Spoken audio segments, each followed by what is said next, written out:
I don't know if anyone has any advice for this, but considering writing a book, I'm immediately reminded that writing a book means that you will descend into terrible mental health. Not saying I won't do it. There's a cause for madness that occurs with writing a book. Not saying I won't do it. Maybe there's some advice here. Maybe I should just fucking do it, like, because of everything that I'm saying. But my story is about child trafficking, and that's a chapter of my life that has been closed because it's been dealt with by anonymous militaries, people that helped me, like like being boots on the ground. This is like a chapter of my life. You've been reincarnated, right? You've been rebirthed. You're now a different person. This problem doesn't exist anymore. And a lot of people still know the story within their minds and in their hearts. If you write a book, you're like revisiting that. And it starts to bring up like really terrible mental health. And I'm not afraid to do that. I am not afraid to do that. But it's a very intense decision. It's a really intense decision to decide to write a book about child trafficking crackdown and everything leading up to it, giving a backstory on your life. It's a very intense project to take under.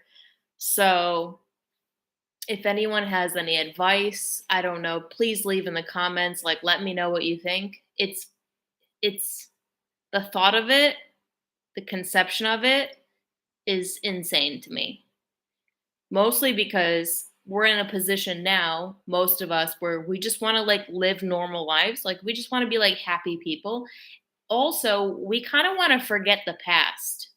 So here's where I completely contrast the sentiment of writing a book is where we want history to be forgotten. We want this history to be forgotten because it was so terrible and it has been dealt with.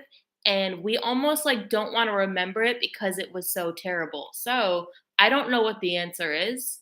I do know and I do experience that writing a book will send me into incredible madness. It could be glorious, it could be fruitful.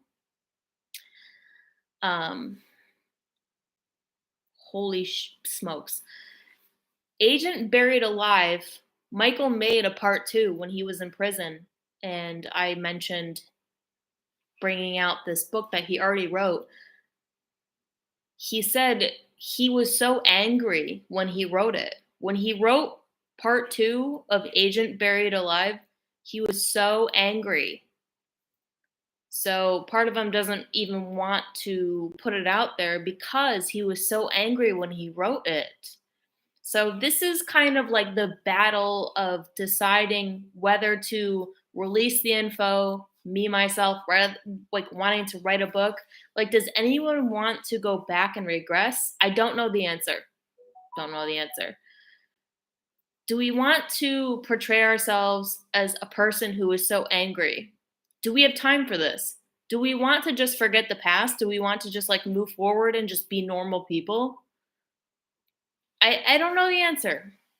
I think some really smart people will tell us the answer.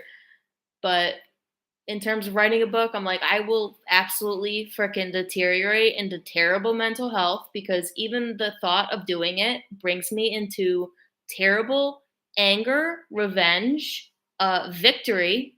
So with the anger and the revenge comes glory, victory. And then when he wrote Agent Buried Alive Part 2, he said he was so angry. He was so angry when he wrote it. So, yeah, I don't know. What are your thoughts? Let us know. Check you later.